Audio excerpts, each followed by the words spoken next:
on. This is the Chuck Smith Show on Cape Atlantic Live, giving you the latest news on all things Mainland Regional Football. Now here's your host, Nick Kosko, and Mustangs head coach, Chuck Smith.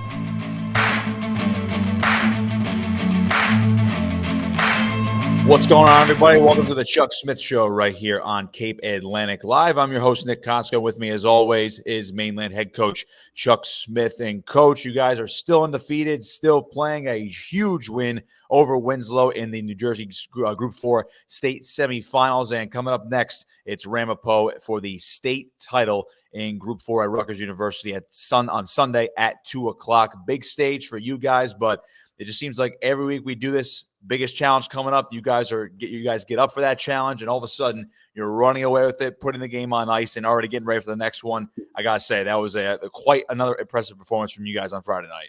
Yeah, the kids really came out of the gates right from the get-go, both sides of the football. Tribute to their preparation all week long and the coaching staff. Winslow's a talented team, a lot of weapons, both sides of the football.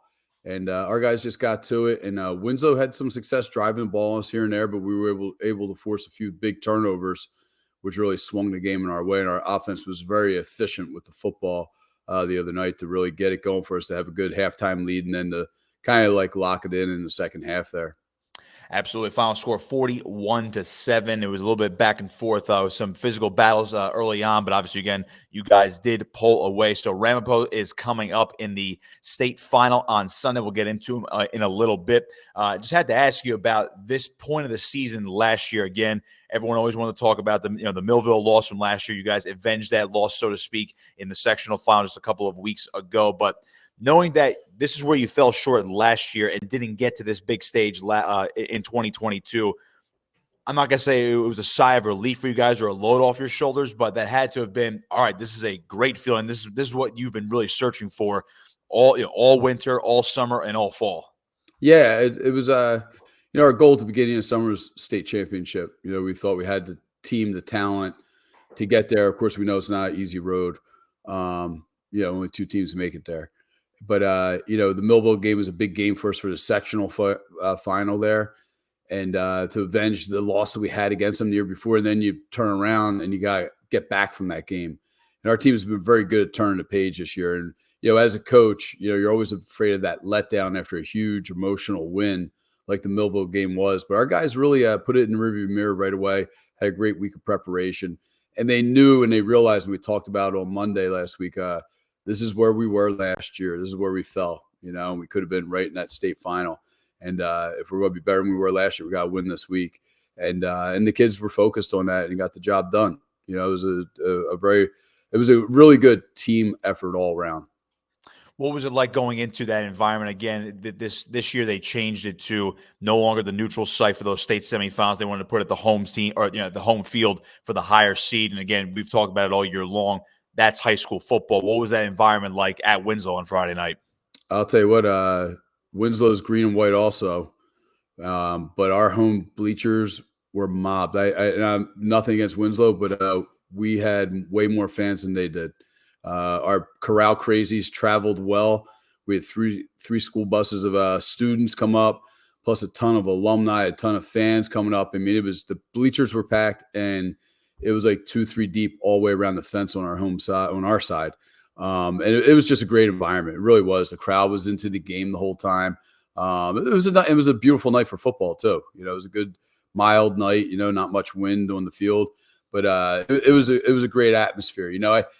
The neutral field didn't really bother me so much last year because it was in a high school stadium. Mm-hmm. I mean, you get to the bigger venues, like we're going to play in this week at Rutgers, and I think the non-publics play over at MetLife. Yep.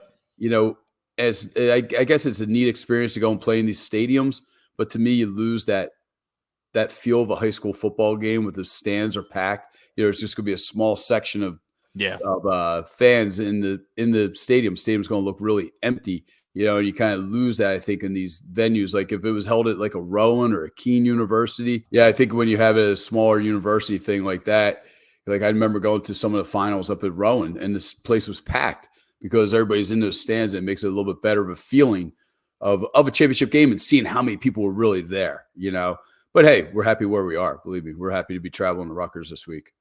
Of course, that's probably a cry, not a cry, but a request for more of the Corral Crazies to make that trip up the Parkway and obviously up Route 18, which the bane of our existence for you and I when we have to travel up there. But it should be a good trip and obviously a good atmosphere for you guys on Sunday. So before we get into the game against Ramapo, let's take a look back at some of the highlights from Friday night over at Winslow. So this first one was Jamie Tyson, who had one heck of a game. We talk about Stephen Ordilly having a career game against Millville. Jamie Tyson had a career game against Winslow. This is his first interception here in the first quarter.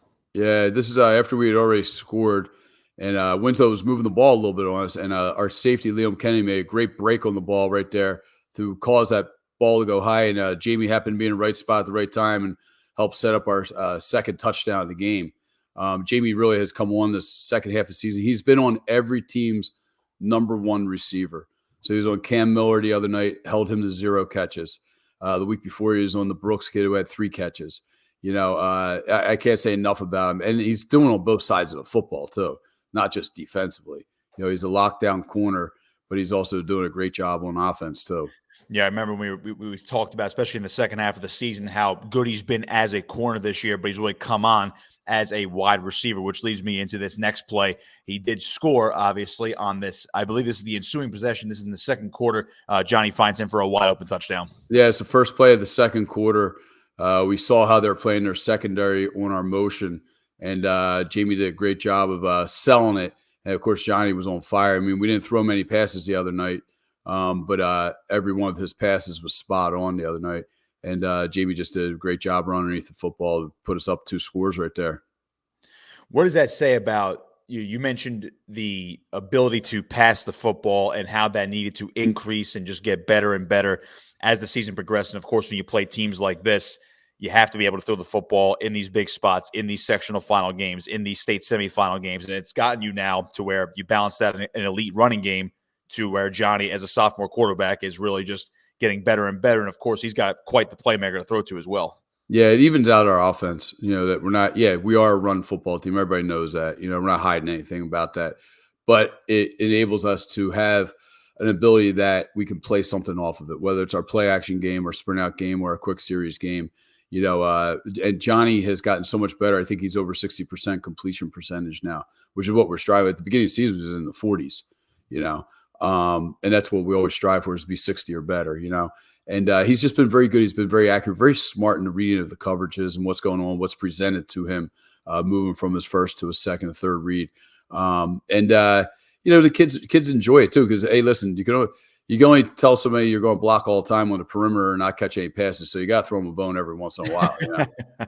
Well, Jamie, I don't think is begging for too many touches, because he seems to get them on defense as well, which leads me into this third highlight right here. Yeah. This is still in the second quarter. Jamie Tyson, of course, one of the best corners in the state. He nabs another interception. This time it goes for 6 the other way. Yeah, he read this play perfectly, sat on the hitch, and made a great break on the football. And that was really a game changer right there, because that was another time where Winslow had a little bit of success moving the ball down the field on us, and that was down to like the 30-something yard line or 20-something yard line. Jamie made a great break, returned it like 77 yards, I think it was, for a touchdown. And I really think that was a momentum shifter in the game when we did that, put us up like that before halftime. Just a tremendous play by Jamie, a great smart play on reading the quarterback and the pattern. Yeah, that was eerily similar to, I would say, the sectional semifinal against Colts Neck, where they moving the ball a little bit, and then he just comes up with a clutch play. And speaking of clutch plays, this is still in the second quarter as we go to our final highlight here, recapping Winslow. John Franchini had another touchdown pass for him. He finds Rocco DiBiaso again, just got wide open. These guys just find a lot of space in the secondary. Yeah, it's another play action play that we had, and this is getting right near the end of the second quarter, and we were really trying to get another one in.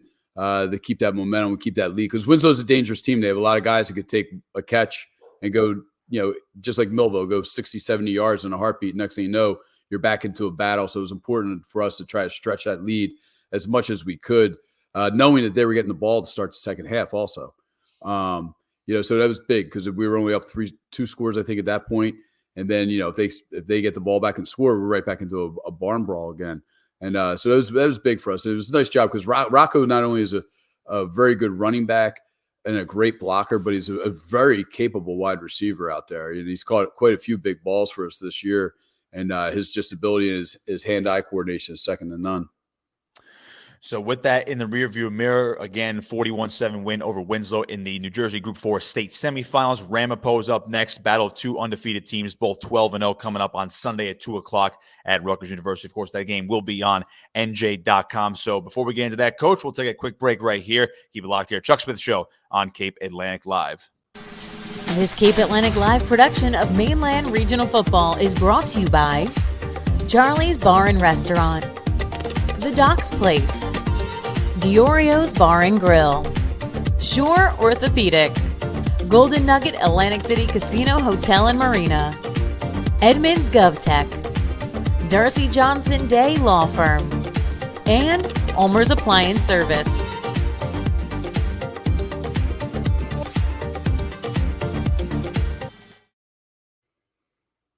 Welcome back to the Chuck Smith Show right here on Cape Atlantic Live. Nick Kosko alongside Mainland head coach Chuck Smith. So, Coach, Mustangs, you guys are 12-0. Ramapo, 12-0.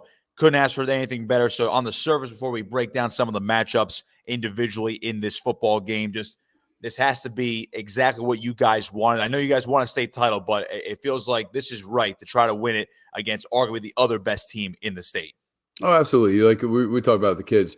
Getting to the playoffs is one thing, and then each round of the playoffs gets harder, and this will be a battle, Ramapo, I've known about them for a very, very long time. We've never really crossed paths. I remember back in 2002, we played Wayne Hills, which was their big school. They had a big rival going on at the time when Greg Olson played for Wayne Hills and Chris Sims played for Ramapo. And I remember watching tape on them against Wayne Hills. That's the only real exposure I ever had to them until now. So I know about their football tradition up there. They're very rich in football tradition. They've made the playoffs 29 times since 1974 when the playoffs began.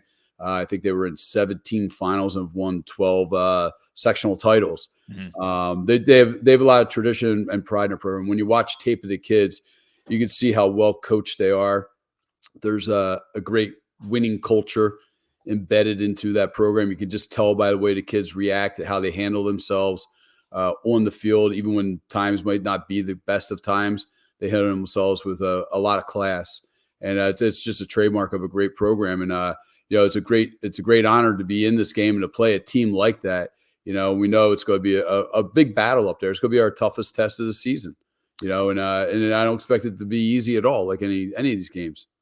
I know you're trying to beat them, and of course that would be the ideal outcome for you guys. But when you look at them, as you just mentioned, the rich football tradition and what you've done with Mainland over the past couple of years and almost your decade now back at the school, you've turned the program into what people would call now a consistent winner. Of course, back-to-back sectional titles and now in the state title game, you went from the big rebuilding process to what you guys are now, hopefully for your sake, the sustainability, just like you've seen with Ramapo, especially over the last 10 plus years, or even going back to 2002 when you were kind of half scouting them with Wayne Hills. And of course, what Coach DeFazio has done up there in only his second year coming into that rich football tradition. So basically my question is, do you look at a program like that and say, yeah, that's kind of what we want to be, and to be that, we basically have to beat this program to be that program? Yeah, there's times you look at certain programs and you say, wow, they have a great, like at Delsey football, like Hamilton, like they just have that tradition of toughness, or they have a certain brand that they bring to it. You always want to emulate certain programs to a degree, but you have to make it your own also, because every community is different, and it's funny how the communities adapt to personalities in the school, the program becomes that. And, every type of community has a different type of football environment in it.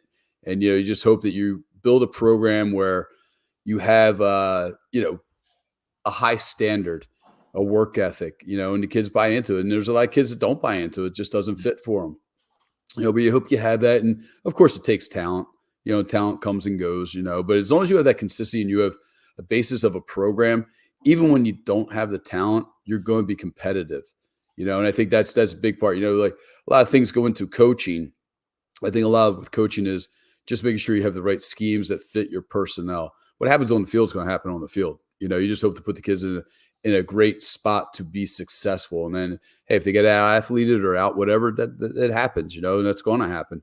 But once you get a culture and a program going, like there's a standard at Mainland now the past couple of years, and kids know it. There's a lot of kids that come in and think they can adapt to it, and they can't, and they go by the wayside real fast, But it becomes a culture, and it's a belief, and it's not just during football season. It's the way the kids carry themselves all year round because they know this is how we are, and we're not going to tolerate anything less than it. So speaking of those talented athletes, Ramapo has a bunch of them, as you mentioned. This is the biggest test all year, and of course, it should be the biggest test all year. It is the state championship after all. So Landon DePrima is their quarterback, the senior. He has been throwing it, and I mean throwing it, all over the field, over 3,000 yards this year through the air, 42 touchdowns, only 4 picks. Kick and run too, over 600 yards on the ground, as well as 7 rushing touchdowns. So the kid, he just a shade under 50 total touchdowns from himself. Just right off the bat, how do you stop him? How do you contain him? He might be one of those players where you can't stop him, but you hope to contain him on Sunday. No, we're still trying to figure that out right now. He's got I'll tell you what, you just spitting off those numbers. Those are like career numbers at Mainland. When I was just updating the record book and all, and looking at the quarterback numbers, that's like career numbers for a Mainland quarterback. He's phenomenal. He's a first-year starter, and to have those numbers, like 3,000 yards, like 2,000 yards is a lot to me in high school, throwing the ball for 2,000 yards. 20-some touchdowns is a lot to me, and he's like doubled that stuff. He very good pocket presence. He's a very patient passer. He does a great job of looking downfield. He does a great job of extending plays. Even when he gets flushed out of the pocket or up into the pocket, he's able to extend their plays. And I think the other thing is their receivers do a tremendous job of breaking their routes. Like if he gets flushed out of the pocket and has to scramble around, and he's very quick-footed, and he's able to run to the sideline, and he's almost jogging and sometimes goes backwards, but he's waiting for his receivers to find the area. And when they do, he can put the ball right on the money. I mean, he is a very accurate passer. And he's the best quarterback that we've faced this season so far, in the biggest game that there is. But he's quite a talent. Hope I'm saying this next guy right. Zachary Schnorrenbusch, he is their top wide receiver. So, I was doing some comparisons today between, again, you guys are more of the run-heavy offense, so you lead in all the rushing categories. But, of course, with his type of passing numbers, of course, they're just through the roof. But Schnorrenbusch, has 72 catches, over 1,200 yards, and he has 18 touchdowns as a receiver. He's obviously another one of their two-way players, just like Jamie is a wide receiver and a DB type of player. Looking at him on both sides of the football, again, what's the exact game plan to kind of keep him? I'm assuming it's got to be Jamie on him, and it's going to be him on Jamie. That's probably the matchup to watch pretty much all game. Yeah, I think he's a long receiver, tall kid. He doesn't look fast, but when you see him run downfield, he has speed. And he's got great hands. Oh, my gosh. He has really good hands. He reminds me of a couple of our old receivers, Mike Bradway, comes to mind right away. Kyle Davis comes to mind right away, where they weren't really fast guys, but they knew how to get open, and they kind of deceptive with their speed, but they never dropped the ball. And that's the way he is, number 17. A lot of big plays with him. He seems to be their go-to guy. When the quarterback's looking for somebody or somebody to make a play, and he also plays corner, so we're expecting him to be probably on Jamie, like you said. But he's a good talent. They have a lot of guys that are tall guys. Their H-back number 11, he's got a few offers. I know D1 schools. He plays outside linebacker, defensive end type position in their defensive scheme, but he's also H-back who does a good job blocking. And he's another viable option at receiver for them. They got these big targets. They make it very tough to defend them. Our defense has their work cut out for them this week.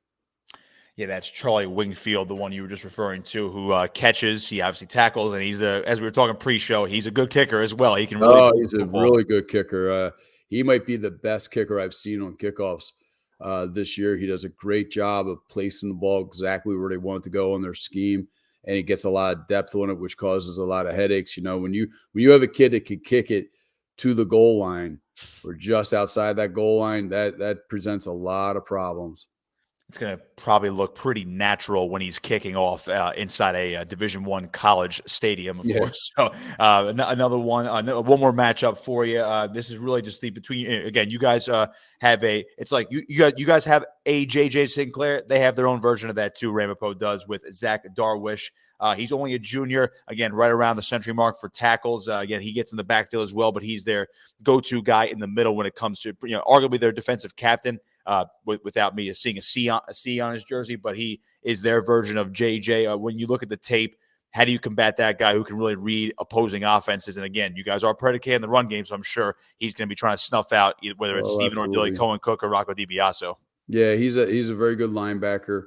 Watching tape of him, he's a very headsy ball carrier. Likes to mix it up in there. You could tell he is the guy. He looks like a linebacker when you see him in his stance and the way he lines up and how he reads the plays and so forth. They're a tough team. They're a very tough team. They're not 12-0 by accident. They've played some tough games down the stretch here. Last week with Mount Olive, and Northern Highlands.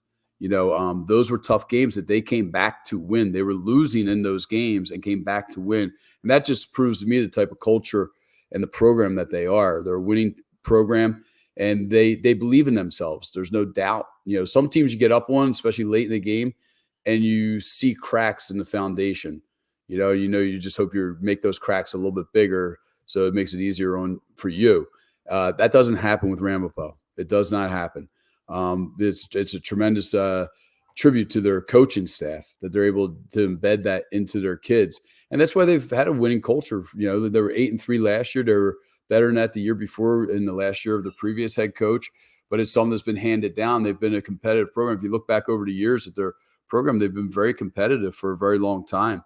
And it shows on the tape. When you are winning playoff games this late in the season by coming back, it says a lot about you. Their head coach is Mike DeFazio. Just looking at him, have you interacted with him? Have you ever come in contact with him? Again, I know they're a North Jersey school, so it might be a little bit difficult, obviously, with the distance there. But what do you know of him? Again, only in his second year, but he obviously inherited a great program and molded into his own over the last 2 years. No, I really don't know anything about him, except seeing his name on the thing. But it's just.